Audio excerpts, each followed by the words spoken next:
Welcome to the Profitable Farmer Podcast, where it's all about increasing the profitability of your farm by working smarter, not harder. G'day and welcome to Profitable Farmer. Wonderful to have you dialing in again. I find 2020 absolutely unprecedented, as I'm sure you all do.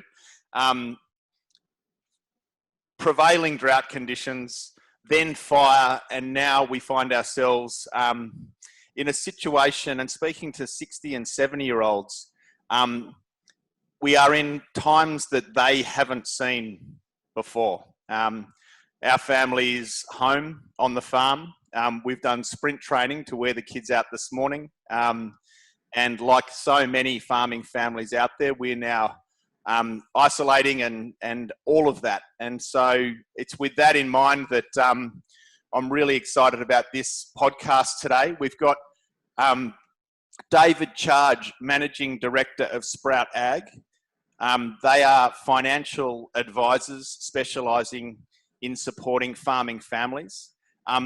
David and I are going to have a compelling conversation today around the impact of COVID-19 on our industry, how that might play out, and then also we're going to link that back to looking at the financing sector, how the banks are responding, and perhaps what we can be doing as farming families to participate in that space and make sure that we're getting the very best outcomes we can as farm business owners. So it's with that in mind that I welcome David. Thank you for being with us. G'day, Jeremy. Great to be part of our first podcast for sure. It sort of seems to be a common theme amongst farming kids is we had the mower out yesterday doing the cross country course on our little place. There's going to be some pretty fit little country kids, I reckon, at the end of this quarantine period. I reckon that's exactly right. And we've got it locked down for us that between 2 and 5 we go farming. So I'm hoping to get quite a few trees planted, quite a bit of wood chopped, and a few new fences put in. So I'm pretty sure that there's going to be a whole new young workforce coming on form in farms across Australia. A different interpretation to extracurricular for sure. Yeah, which is probably not a bad thing in the scheme of things, to get these guys out and enjoying all that there is to enjoy about being isolated on properties. It certainly beats having 3 or 4 kids in a studio apartment in one of the capital cities, that's for sure. So true. Yeah, I think, and we'll probably touch on this as the conversation unfolds, David, but I feel quite fortunate being on a farm, being in relative isolation, being our own business owners as farmers. And I think compared to our city cousins, perhaps running cafes, event companies, pubs, hotels, and the list goes on, I feel like as an industry, we're fortunate relative to a whole lot of others. What's your sentiment there? Do you believe that that the farming sector will navigate this okay? And how do you compare how this might impact us relative to other industries? Yeah, look, absolutely. If there was any segment other than potentially manufacturing either toilet paper or face masks, I think it's the ag space is something that's really going to come to the fore. It's not, to be clear, I don't think it's going to be without its challenges and without its headwinds, but in a relative sense, compared to many other industries, I think it's really, really well placed.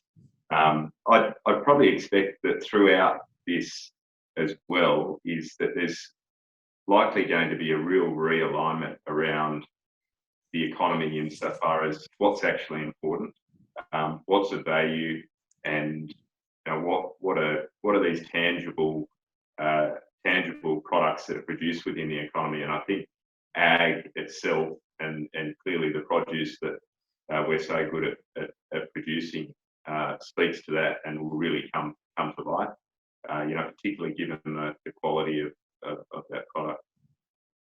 Yeah, it's a great comment. Just to stay on that, you talk about a realignment back to what's important. Can you just unpack that a bit more? And what's your assessment of where we've been moving to that's taken us away from appreciating perhaps what's important? And how do you think this is going to perhaps move us back towards what you've just outlined? Sure. Well, I think it probably goes without saying that really all this is just speculation. But if you take a step back, should we really be feeling sorry for a football player who gets his $2 million paycheck cut in half, or should we be actually valuing someone who works really hard hours and really astutely as a business person with a lot of capital tied up in producing food for not only domestically but export markets? Such a good comment, thank you. And I think this will potentially really help us find what's important and give perhaps more weight and more due appreciation to those businesses and small business owners that are providing those essential services in industry. Absolutely. David, if we think about the revenue side of a farmer's ledger, commodity, so grain, sheep, cattle, wool, cotton, and the list goes on, do you have a view, and I know you're not an expert in this space, but I'm just interested in your take on what do you think this pandemic, what impact do you think it could have on commodity prices generally? I think it's going to be really unclear as to how that's going to unfold. But again, in a relative sense, I think Australia is quite well placed insofar as that throughout historical health crises and the like, there's been a real flight to quality and real food safety, and that speaks well to Australia's supply chain and Australia's reputation, clearly domestically, but within the wider market. I think over the near term and right here, right now, there's some real issues from a logistics perspective for a lot of the export markets, but they'll work their way through. It's probably what will have potentially the biggest bearing on a long-term basis is just how the economies are impacted and the level of disposable income and the like out the other end as to what impact that's going to have. Yeah, so consumption domestically, there probably is still a big unknown around that for meat and for grain and those things. Have you done any research to understand what our food processors, abattoirs and others domestically are doing to navigate this? Do you have a sense at this stage as to how they will operate over the coming months? So what we're seeing in the market is a lot of those exporters they're really playing in a new world, and it's day to day, week to week. So they're really mindfully not looking to book up too much stock, and it's really hand to mouth stuff at the moment. But look, that will normalise in time, as is the expectation. It's just where those prices will land. And it probably, the comment I'd make is, as with all these things, it's about controlling what you can control. So now more than ever, there's so much noise. If you look at a farming business, they've come off a real level of drought, prolonged drought for a number of years for a lot of areas, and then rolled straight into this. And there's a lot of noise, there's a lot of mixed messages, and my comment would be is don't get caught up in the hype of it all and concentrate on your business, have that clarity and purpose. And I think that really speaks to farmers' philosophy as well, as I understand, is control what you can control and do it really well. Run your business like a business, and regardless of what happens, you'll be well placed. Yeah, I completely agree with that sentiment. I think in and around this, there is absolutely a lot of fear, and that fear is amplified by media. And to that point, I think by all means dial in and listen to and hear and understand the announcements would be my advice, but then unplug from it as much as you can. And as you say, stay very focused on the plan that you have, the tactics that you were already unrolling, the production plans that you were already planning for this year, and just go full tilt with real intent, knowing that we are one of the lucky industries. Irrespective of the drought and the fires that have been challenges in the past, as much as usual, my comment would be, David, I'm interested in yours on this, that business as usual. Yeah, absolutely. I think probably from a funding perspective for those clients that either have any gearing or are looking to get gearing, they should be aware of some of the implications off the back of COVID-19, and that is still developing and rolling out, but there's a number of items happening there with regards to packages and very much a changed landscape as well to be aware of. Yep. So absolutely. And perhaps before we get into how the banks are responding and what opportunities present in financing for farmers, just one more question, if I could. What other pieces of advice or direction are you and your team giving farmers on how they might best navigate this? Are there other advice around suppliers, around inputs, around negotiating payment terms with those suppliers? Are there other tips that you are sharing or speaking to quite a bit with your client base at this time? Look, I think planning is really coming to the fore. So it's like any population. There's those that are very methodical and well thought out over their production period, and there's those that very much live day to day, week to week.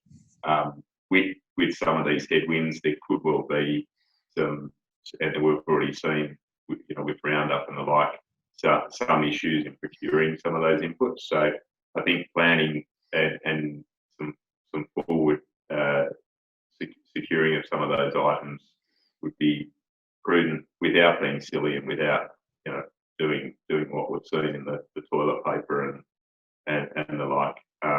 Yep. Absolutely. And I think with this most recent rain event again, we should be largely optimistic about the season that's in front of us. And so proactively sourcing your inputs and planning ahead of that just means that we won't be at risk of a shortfall or a shortage of inputs when you need them later in the season. Exactly.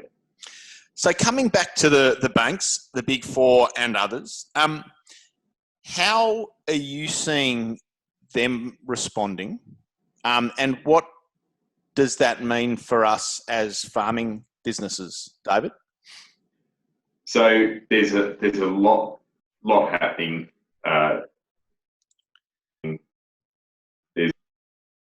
There's a lot of measures being put in place and very much on the fly. Now, I don't envy the government. I don't envy the banks at this current point, because they're handling significant level of uncertainty, real increased volume, and every banker you chat to, they're absolutely under the pump and the like. But look, the RBA's stepped in and assisted.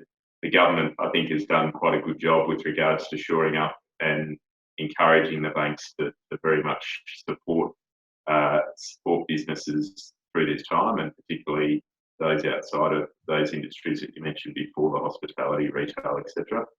And off the back of that, there's been a number of packages that are unrolling. So probably the three the two that we're seeing form the biggest consideration for clients as to whether they take them up or not. Is most small businesses at the moment are able to avail themselves of a 6-month, regardless of their institution, a 6-month repayment deferral on both principal and interest repayments across both variable, fixed facilities, but then also things such as equipment finance and the like. Now, with anything, I think the devil's in the detail. A lot of people hear that and suggest that well, that's great. I've wiped out 6 months of interest, but just to be clear, the interest is not forgiven. It's been deferred to a later date. So, in a sense, it does help cash flow along the way, but there's a bit of a sting in the tail insofar as it's largely it's sort of kicking the can up the road, and that will be due at just at a later date. Just to be clear on that, is it the same interest that you would have paid in this next sort of 6 month window paid later, or is it compounding? Is it adding to? Is it's deferred, but is it on top of what you would have paid anyway? So is it a bigger overall net interest cost long term, or is it the same? It's a really good question, and it's one that I've posed to 3 different banks this week, and to put it politely, I wasn't able to get a clear response from me either. No worries. Yeah. Well, I think we're all in uncharted waters, so it sort of stands to reason we're all trying to understand what these things practically mean. Perhaps going forward, if you do uncover an answer to that, it'd be really good to know. But yeah, I take your point absolutely that this is potentially kicking the can up the road. It's not necessarily an interest saving for this 6 month period. It is purely a deferred payment. And that is for small business. Is it inclusive of farming? That is sort of relevant for farm core debt? Yeah, correct. So as it stands at the moment, every bank's definition, even itself, of small business is somewhat varied. Mm-hmm. So for instance, some institutions that's lending up to $3 million, some it's up to $10 million, some are doing it on turnover. But my observation is, although farming arguably hasn't been significantly impacted by the coronavirus, they are still able to avail themselves of that. The other one that's still a little bit unclear and could pose a great opportunity is the $250,000 unsecured business loan, which again is really unclear as to how that's going to unroll. Where our discussions are that it's going to be purely a director's guarantee as the only security, but again, what interest rates are going to be and what repayments are going to be and the like is still yet to be seen. And is that that's a federal funding, a federal government funding mechanism? That's correct, isn't it? It's via the banks, but it is effectively underwritten or guaranteed by the federal government. Correct? Okay, yep. And so you can speak to your existing bank in order to access that opportunity rather than going direct to government. That's right, yeah. Yep. And I think this, together with the landscape, together with even before this kicked off, as you can imagine, with a number of people coming out of drought, working capital increases and the requests that are coming through just on that itself, you've got relationship managers at all the banks who very much are under the pump. They're really swamped with requests. So I think it's prudent, regardless of how or what your request is or what you're looking to achieve, is to make sure you add a little bit of extra time, a little bit of buffer, going back to that planning point that we were talking of before. Yep. But also making sure that those requests are presented in the right manner, so that they're comprehensive, they address all the issues, but they're concise enough that someone can pick it up and actually make a decision in an actual period of time, because they are time for it. Thanks, Dave. I'm keen to come back to that because I think how we present to the banks now, even more than ever, becomes really important. But I'd like to pick up on that point shortly. Is there anything else at the moment out there? We've talked about that deferred loan repayment, the $250,000 unsecured bank loan. Are there any other opportunities out there for farming businesses to glean more support at this time, or are they the two key mechanisms that you're sort of keeping, you're putting your attention to at this stage?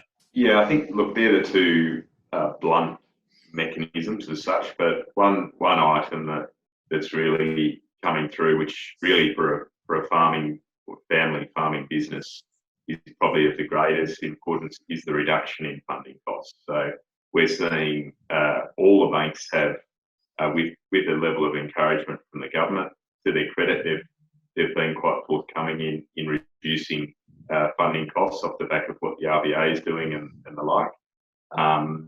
But again, there's such inconsistencies between what various banks are doing. So, for instance, some have just carried in the last couple of weeks. Some have reduced interest rates by 0.25 or 25 basis points. Others have gone up to 1.25%, and on some products even 2% reductions. So the funding landscape really has changed in the last, say, 3 weeks considerably. Clients, for instance, clients that were looking at all up interest rates in the mid fours, some of them are down into either the low threes or late twos or early threes, which is a considerable difference. Yeah, absolutely. And so what do we need to do? We need to be clear on what each of the banks are doing by way of interest rate reductions. How do you recommend we make sure that, to the best of our ability, those interest rate savings are being passed on to us? What's the approach there that you advocate for farming businesses? So I think it's really it's about looking. It's the most objective way of doing it is being able to step back and compare apples with apples. So, in a sense, it doesn't matter what your risk margin is, what your line fee is.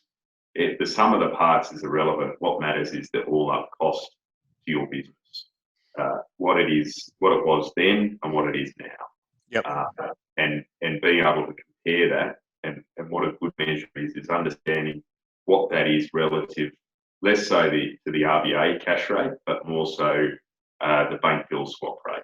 So what it was relative to the bank bill swap rate 6 weeks ago as to what it is now, and that's just a good benchmark that every quarter, every annual review, you can actually benchmark where your business is at from a cost of funds perspective, to ensure that there's no bracket creep and the like. Okay, cool. Thank you. Now, I just want to deviate for a moment and introduce Sprout Ag. So my assessment, David, and please correct me if I'm wrong, in the residential lending sector, there has been finance brokers around forever, and something like 60% of loans originated in the residential property space is through business brokers. And in residential property, we look at and lean on independent advisors to help us make sure we get the best outcomes regularly and often. I think that's been missing in agriculture, where most farming families, David, have had relationships with their local bank manager, and that often they're long-standing. There is obviously now a move towards having commercial specialists like yourselves sitting on the side of the table with the farmer and the farming family, negotiating on behalf of the farming family to make sure they have the very best financing structures, irrespective of the banking institution that is the backer. So you are now strongly in that space, and you've got a significant team now supporting farmers to make sure they're getting the best lending outcomes that they can.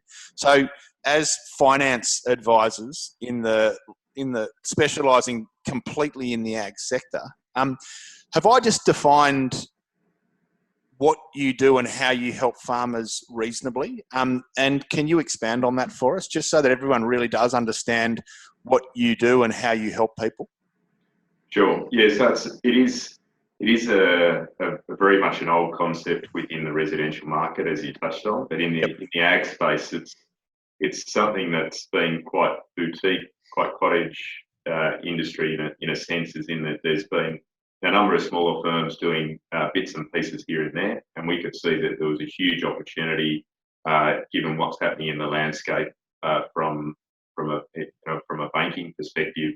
insofar as they're cutting staff, they're cutting branches, and they're effectively the clients that are with the relationship managers at those banks. Those relationship managers are having to do a lot more with a lot less.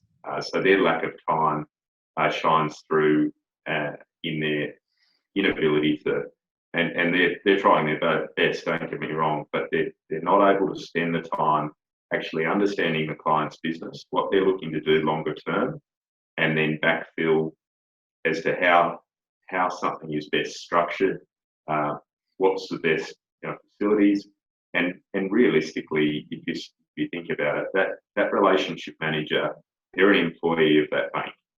So at no point are they going to stand back and say, you know what, Jeremy, you're better off at the financier down the road, or have you thought about subbing in some non-bank livestock lending, for instance, to achieve what you're looking to do? They're an employee of the bank, and as a result, they represent that bank, not you as a client.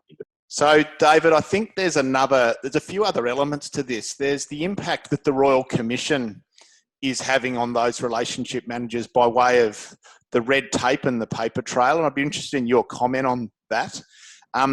They have a bigger portfolio to try and manage and grow, which, as you say, puts them under more pressure. But I also perceive that their lending decision authority is probably not where it used to be, and a lot of the decisions that actually get made around the deals that we end up with are often centralised to credit in Sydney or Melbourne or elsewhere. That changes the nature of the capacity to a large degree of that local relationship manager to be able to really look out for our best interests. Is that a fair assessment, or do you see it a different way?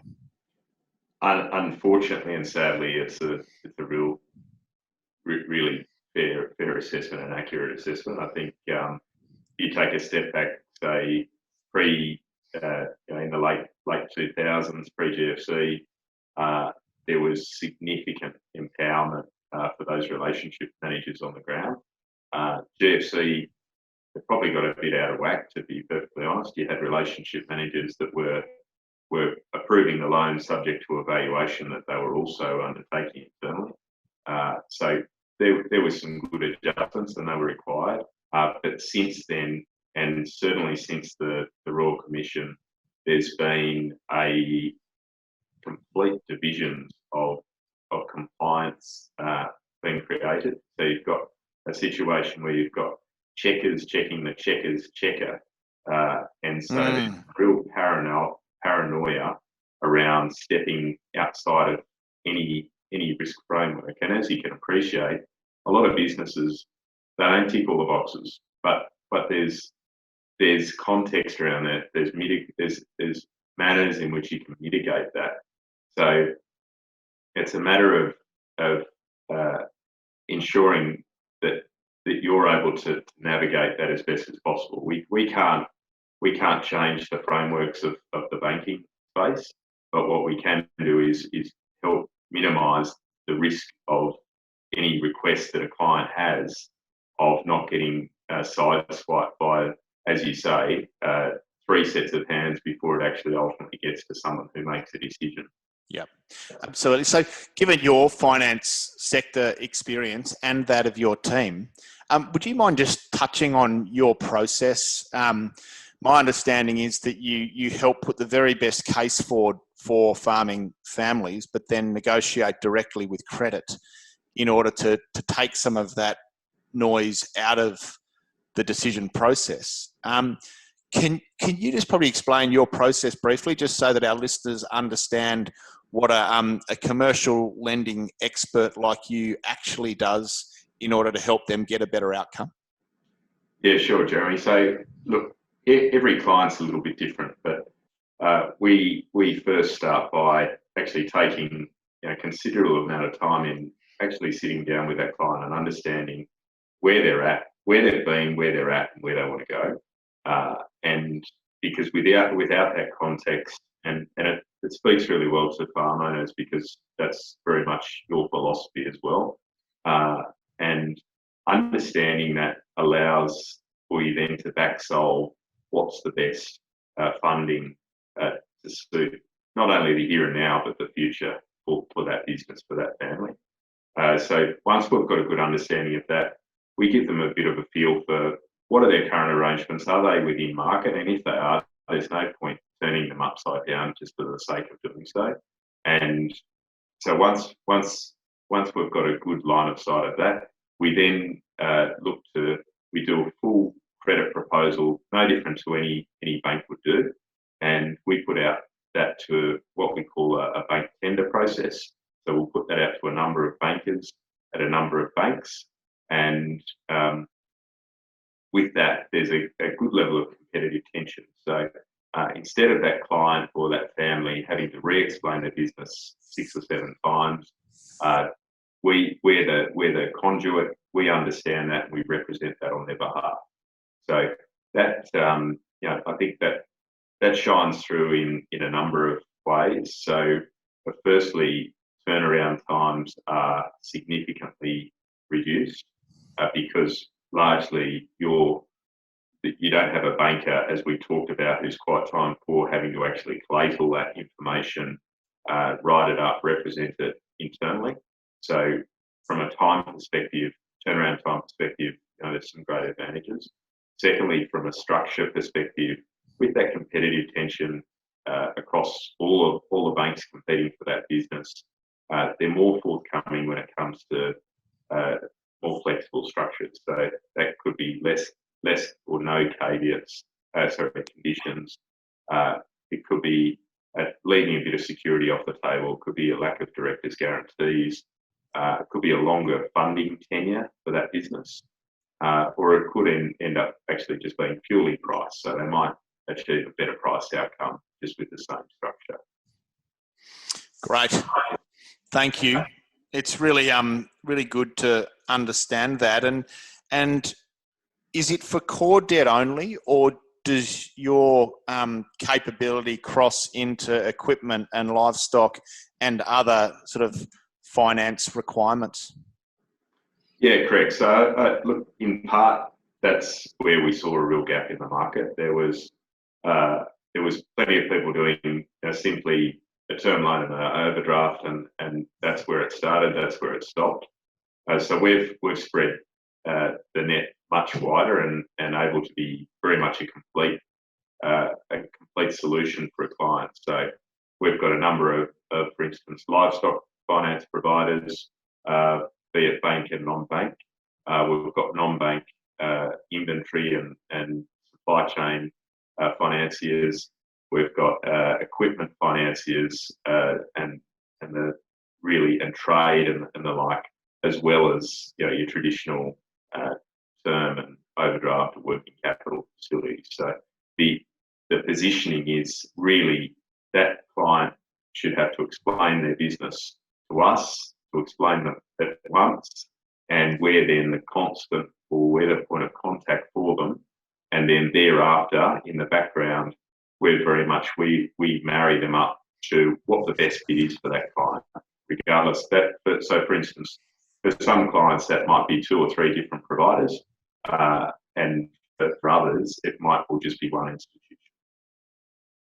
Do you have clients nationally, David, or does your geography focus more intently on a certain part of the country?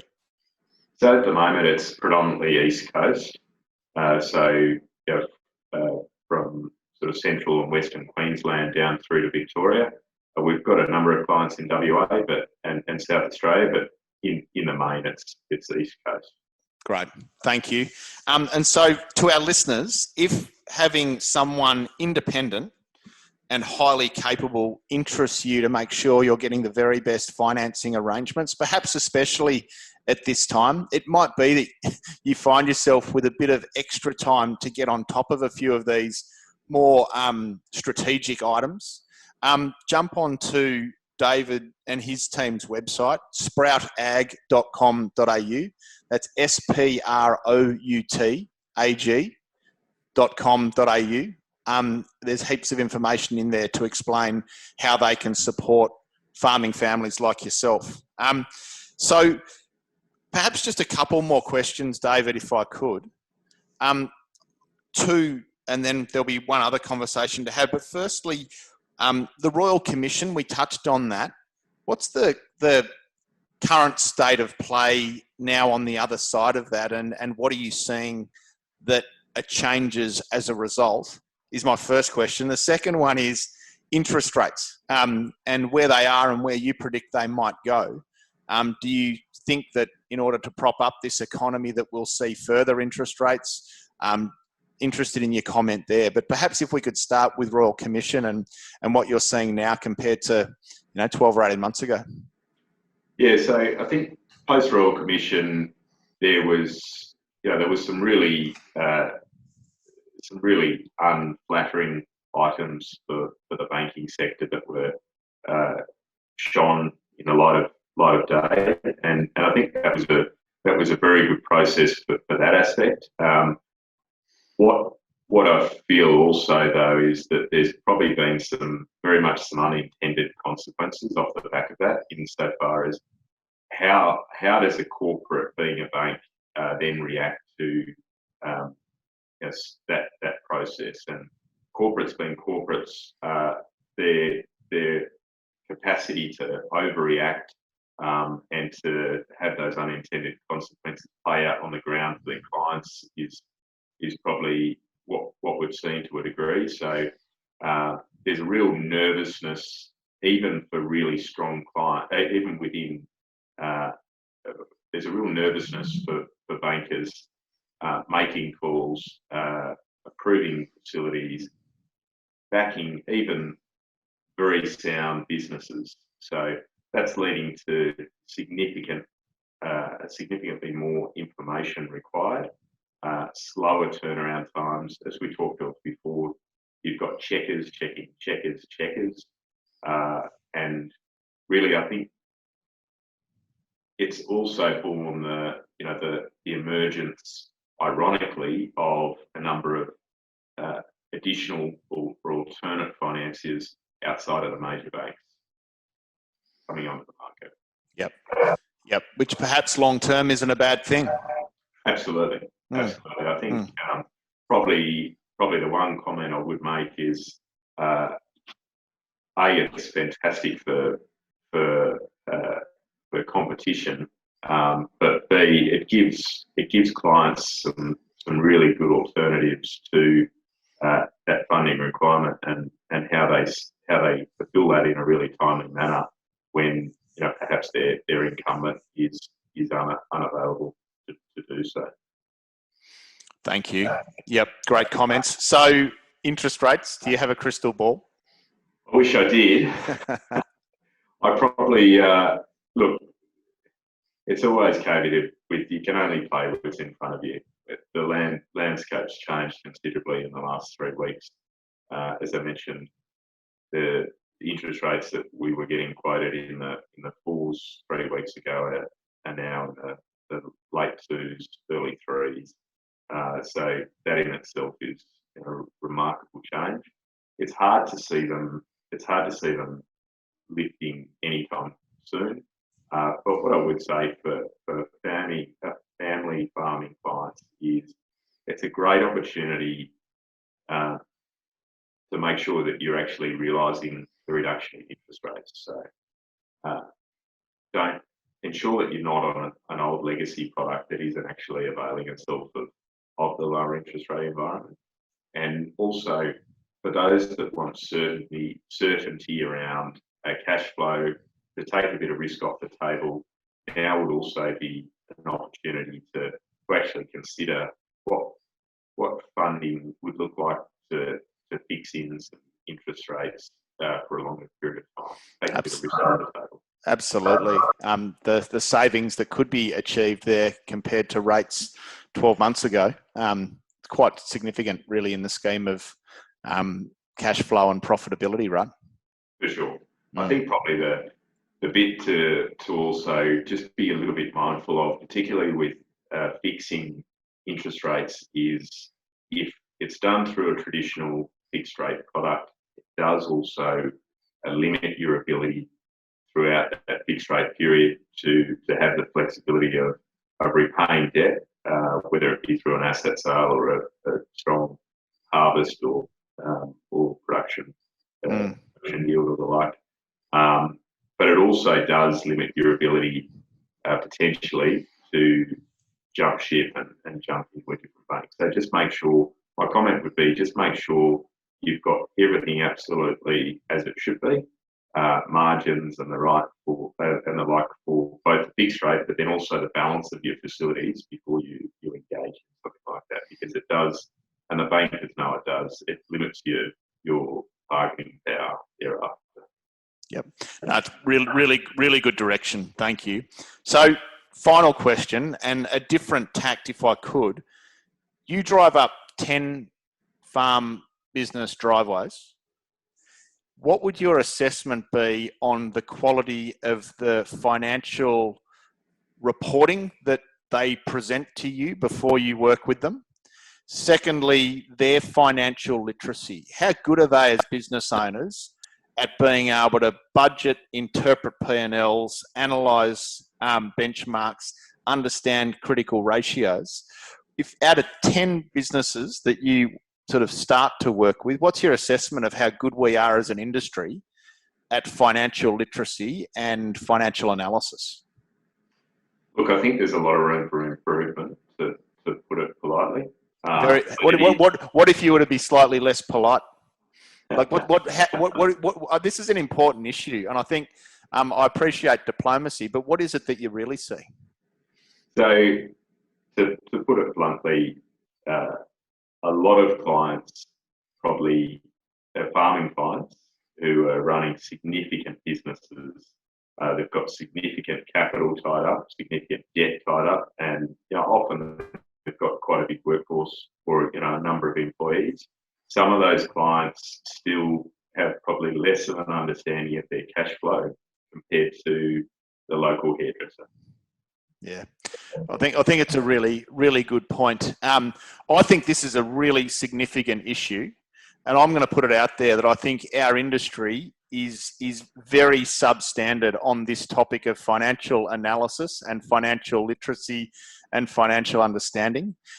Two comments. One is it makes someone like David or someone in his team so much more important, because to be successful in business, you've got to have someone on your team who is on top of the numbers. And I guess also, and just to speak to Farm Owner Academy for a moment, that is why Greg and Andrew have built the Farm Financial Framework, which is an online self-paced training. It's $1,000. We're launching it in July.